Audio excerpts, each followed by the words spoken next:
le buyer persona. Vous êtes peut-être en train de créer vos buyer persona et dans cette vidéo, je vous propose de voir 5 étapes clés pour créer un buyer persona parfait. Je suis Florian Bouvreau, je suis coach en marketing digital, en performance digitale. J'accompagne des entrepreneurs à mettre en place des stratégies simples sur Internet pour générer des nouveaux clients pour leur business. Le buyer persona, il y a une époque, je vous aurais dit, c'est l'élément le plus important de votre stratégie. Ce n'est pas totalement vrai.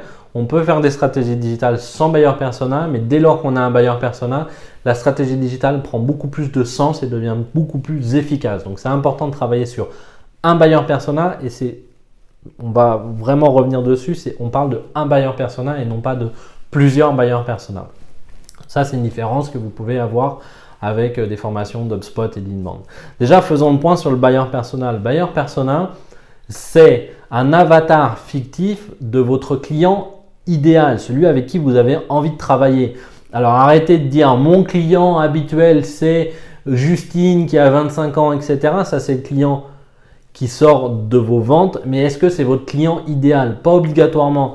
Pourquoi je dis ça? Parce que des fois, ces clients-là, ce n'est pas ceux qui nous permettent de vendre le service qu'on a vraiment envie de faire. Ou alors, c'est des clients compliqués. Ils achètent, mais ils sont compliqués. Et du coup, comme ils achètent, on est focalisé sur eux et on n'a pas le temps d'aller toucher vraiment les clients qui nous intéressent. Donc, faites bien attention, c'est un client idéal et c'est un client c'est très précis, le buyer persona.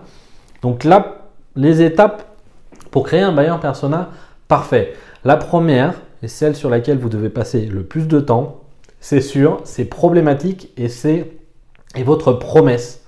Vous devez identifier quels sont les problèmes de votre buyer persona et comment vous allez y répondre et quelles promesses vous allez faire. C'est super important, c'est la clé de votre succès sur votre business, c'est ça, c'est est-ce que j'ai identifié les problèmes et comment j'y réponds. Donc ça, c'est super important.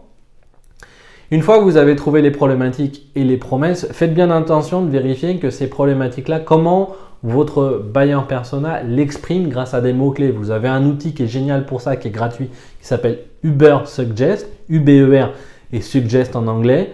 C'est un outil de Neil Patel. Il est absolument génial puisqu'il vous permet de découvrir comment vos buyer persona utilisent les moteurs de recherche, comment ils écrivent les mots-clés et quelles sont les volumétries de recherche sur chacun des mots-clés. Donc, utilisez-le dans votre recherche de problématiques et de promesses. Et des fois, c'est les mots-clés qui vous permettent d'identifier les problématiques. La deuxième chose, je l'ai dit tout à l'heure, il faut faire qu'un seul buyer persona au départ. Essayez de les regrouper. Alors oui, je suis d'accord avec vous, lorsqu'on a des parcours clients de la vente complexe, on a plusieurs interlocuteurs. Donc, on a plusieurs buyer persona. Par exemple, dans l'informatique, on a les services achats, on a les services techniques, on a le réglementaire, on a les gens qui vont utiliser le software au quotidien, et puis il y a le vrai acheteur qui est peut-être le chef d'équipe, etc. ou le directeur des opérations. Mais toutes ces personnes-là, ce buyer persona-là, il a une problématique. Il faut l'identifier. Et après, derrière, on a des sous-problématiques qui sont est-ce que c'est bon pour le légal? Est-ce que j'ai suffisamment de documentation technique pour les techniques? Est-ce que le chef de projet qui va l'utiliser est suffisamment formé? Bref, ça, c'est des sous-problématiques. Mais la problématique vraiment principale que vous devez identifier, elle est sur un buyer persona global. Et après, rien ne vous empêche, quand vous aurez une belle stratégie digitale, d'aller sur plusieurs buyer persona et de développer plusieurs buyer persona. Mais essayez de faire tous les buyer persona d'un seul coup au départ, c'est la meilleure façon d'échouer. Alors un buyer persona, c'est aussi un background, ça veut dire qu'il a des façons particulières de consommer, il a des façons particulières de fait de son éducation, de fait de l'école qu'il a faite, de fait de son âge, de fait de son évolution de carrière. Il va prendre des décisions particulières et vous allez pouvoir l'aider grâce à des articles ou des vidéos dans son parcours d'achat, aussi sa buyer journée. Et surtout, vous devez identifier dans cette buyer journée ses problèmes et ses peurs, ce qui va faire que vous allez pouvoir accélérer son achat et ce qui va ralentir votre achat et comment vous devez lui apporter des solutions. C'est à peu près ça qui est le plus important aujourd'hui dans un buyer persona. Une fois que vous avez votre buyer persona, il va falloir lui créer des contenus adaptés à chaque phase de sa réflexion, de sa buyer journey, pour ceux qui font du l'inbound marketing.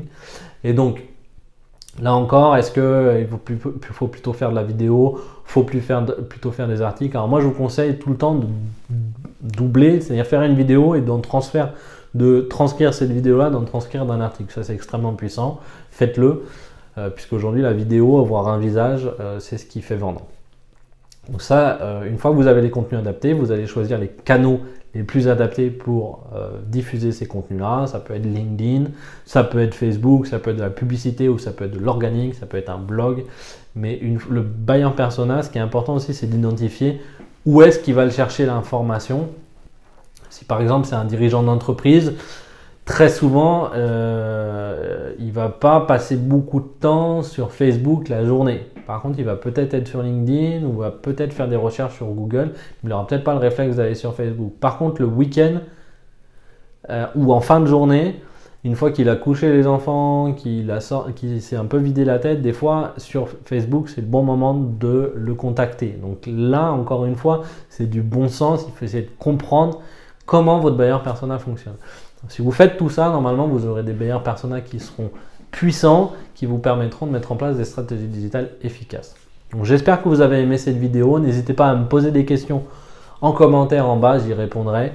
Et si vous souhaitez avoir plus de conseils en marketing digital, je vous invite à vous abonner à la chaîne YouTube et à cliquer sur la petite cloche en bas pour recevoir les notifications quand il y a une nouvelle vidéo. Moi, en tout cas, je vous souhaite une belle création de buyer persona et je vous dis à très vite pour de nouvelles vidéos de marketing digital.